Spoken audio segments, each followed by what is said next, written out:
नमस्कार दोस्तों, मैं हूं दिग्विजय। आप देख रहे हैं अयोध्या न्यूज स्टोरी। दोस्तों, लगातार आपको हम कवरेज दिखा रहे थे मिल्कीपुर विधानसभा की। आप लोगों का बहुत प्यार मिल रहा है।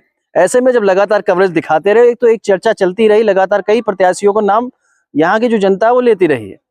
ऐसे में एक प्रत्याशी का नाम लगातार चल रहा था और हम जब कवरेज करते रहे, नाम आता रहा उनका, तो हमने सोचा कि चलिए आज चलते हैं, उनसे मुलाकात करते हैं, जानते हैं और हमारे जो सवाल है उनसे करते हैं।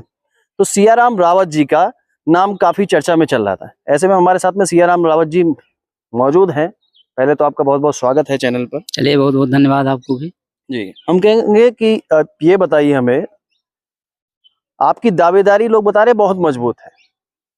आप पुराने नेता हैं, काफी समय से मिल्कीपुर में मेहनत कर रहे हैं। बीजेपी प्रत्याशी ढूंढ रही है और बीजेपी मिल्कीपुर सीट जीतना चाहती है। ऐसे में बीजेपी आपको मौका क्यों दे? देखिए, भारतीय जनता पार्टी जो प्रत्याशी ढूंढ रही है और जो आपका सवाल है कि भारतीय जनता पार्टी हमें मौका क्यों दे, हमने भारतीय जनता पार्टी के लिए हर गांव, हर बूथ पर जाकर काम किया है और हम मूल जो है हमारा जन्मस्थली मिल्कीपुर विधानसभा है। हम हर क्षेत्र को, हर गांव पंचायत में जब गए, हर गली कूचों से वाकिफ हैं। यहाँ के जनता का दुख दर्द, यहाँ की जो लोगों की भावना है उसको हम समझते हैं और अगर हमें भारतीय जनता पार्टी हमारे ऊपर विश्वास करती है तो हम उनकी उम्मीदों पर खरा उतरेंगे और मिल्कीपुर का बहुमुखी विकास करने का काम करेंगे। इसलिए हम चाहते हैं मिल्कीपुर के लोगों से अपेक्षा करते हैं और भारतीय जनता पार्टी से उम्मीद करते हैं कि हमें एक बार सेवा करने का मौका दे। ऐसे में एक बात हम जरूर कर लेना चाहेंगे कि मिल्कीपुर वो सीट हो जाती है जहां पर पूरे भारत की निगाह है। अयोध्या हारने के बाद में अयोध्या में ऐसा डेवलपमेंट कार्य बीजेपी ने किया। लोग चर्चा कर रहे थे कि अयोध्या बीजेपी नहीं हारेगी, लेकिन अयोध्या लोकसभा सीट जिसे फैजाबाद कहा जाता है वो सीट हार जाती है बीजेपी। और बीजेपी के हारने के बाद में अयोध्या की एक विधानसभा सीट जो मिल्कीपुर है वो खाली हो जाती है, क्योंकि समाजवादी पार्टी से जो सांसद बने अवधेश प्रसाद जी यहीं से विधायक भी थे। हम लोग लगातार कवरेज दिखा रहे हैं और ये सीट खाली हो जाती है। अब इस सीट को जीतना बीजेपी चाहती है। बीजेपी के लिए भी और जो भारत के लोग जो सोच रहे हैं कि अयोध्या की हार के बाद कम से कम मिल्कीपुर जीता जाए, तो बहुत बड़ी जिम्मेदारी और बहुत बड़ा दबाव भी रहेगा।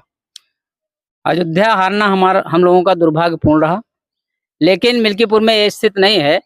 हम मिल्कीपुर में इस समय की वर्तमान स्थिति जो है भारतीय जनता पार्टी के पक्ष में है और अगर भारतीय जनता पार्टी मिल्कीपुर के लोगों पर विश्वास करती है तो निश्चित तौर पर भारतीय जनता पार्टी ढेर सारी मतों से जीतेगी।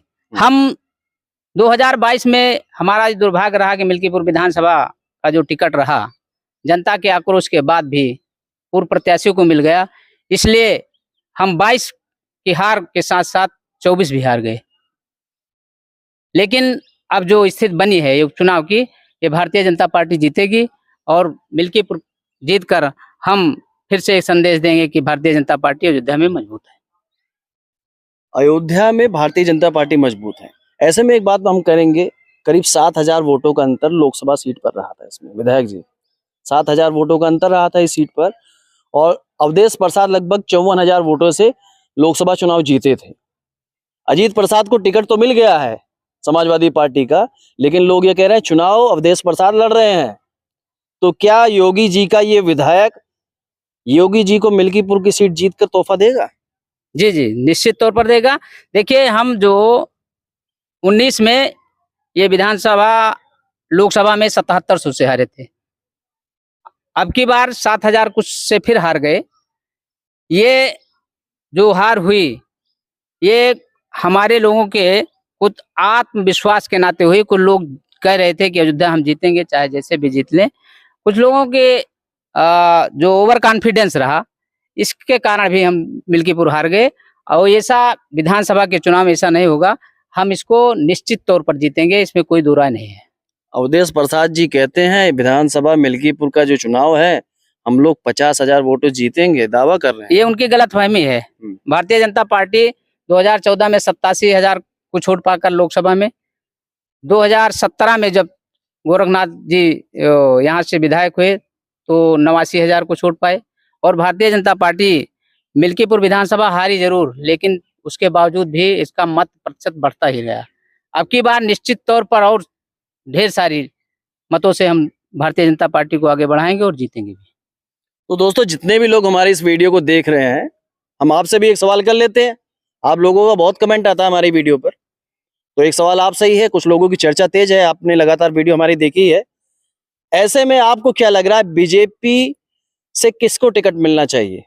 सियाराम रावत जी को आप कैसा देख रहे हैं? अच्छा सियाराम रावत जी, एक सवाल आपसे हम करेंगे, मेरे दिमाग में आ गया। तो हम लगातार जब कवरेज कर रहे थे यहाँ के कई जगह पर, कई गाँव में, कई चौराहे पे चर्चा भी हुई, सियाराम रावत जी ऐसे प्रत्याशी होंगे जिनको हाथों पर वो गिन देते हैं कि कौन कौन सी ग्राम सभा यहाँ पर है।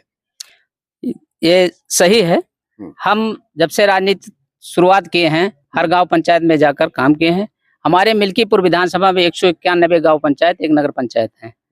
हमारे जो क्षेत्र पंचायत हैं, अमानीगंज ब्लॉक में 85 क्षेत्र पंचायत सदस्य हैं, 77 मिल्कीपुर के में हैं और 41 गांव पंचायतें जो गांव पंचायतें लगती है, उसमें 41 गांव पंचायतें हरिनगंज ब्लॉक की हैं, जिसमें हम हर गांव में जाकर भारतीय जनता पार्टी के हर बूथ पर जाकर काम किए हैं, हर लोगों से वोट मांगे हैं।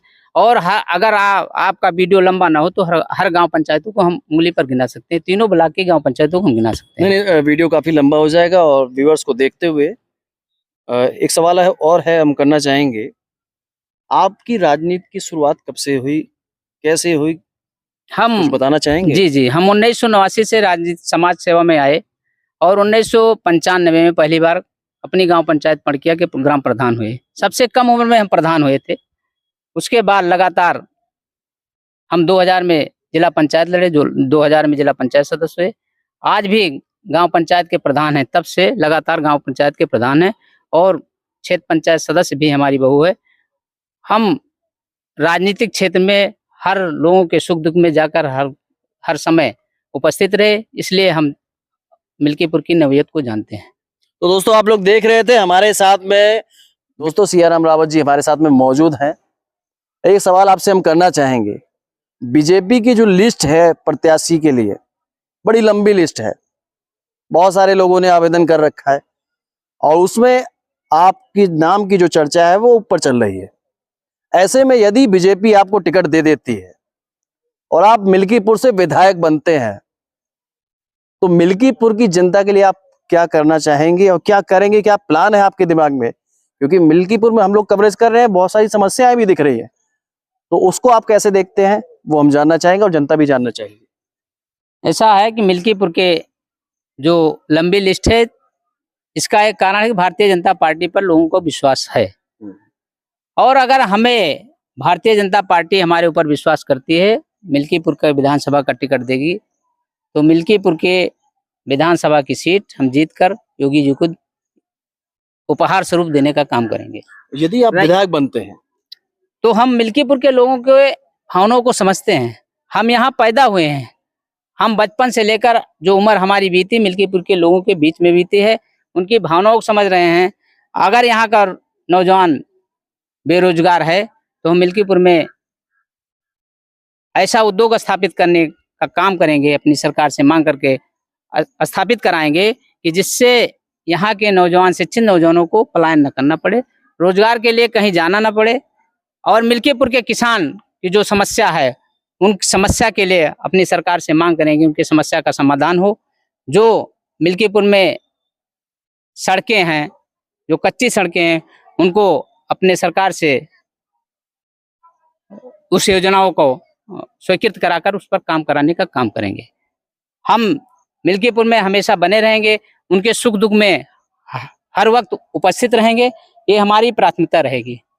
शिक्षा के लिए रही बात, हम चाहेंगे कि हमारे मिल्कीपुर विधानसभा में एक कोई अच्छा विश्वविद्यालय स्थापित हो, जिससे हमारे क्षेत्र के लोगों को, नौजवानों को उच्च शिक्षा मिल सके, कहीं शिक्षा के लिए दूर ना जाना पड़े और वो पढ़ लिख कर अपने देश के लिए कुछ काम कर सकें। मिल्कीपुर के जनता के लिए चाहेंगे कि देखिए, इतना रोजगार बेरोजगारी है कि सारे लोगों को नौकरी नहीं मिल सकती, लेकिन जनसंख्या ज्यादा है। जनसंख्या ज्यादा है, नौकरियां कम है।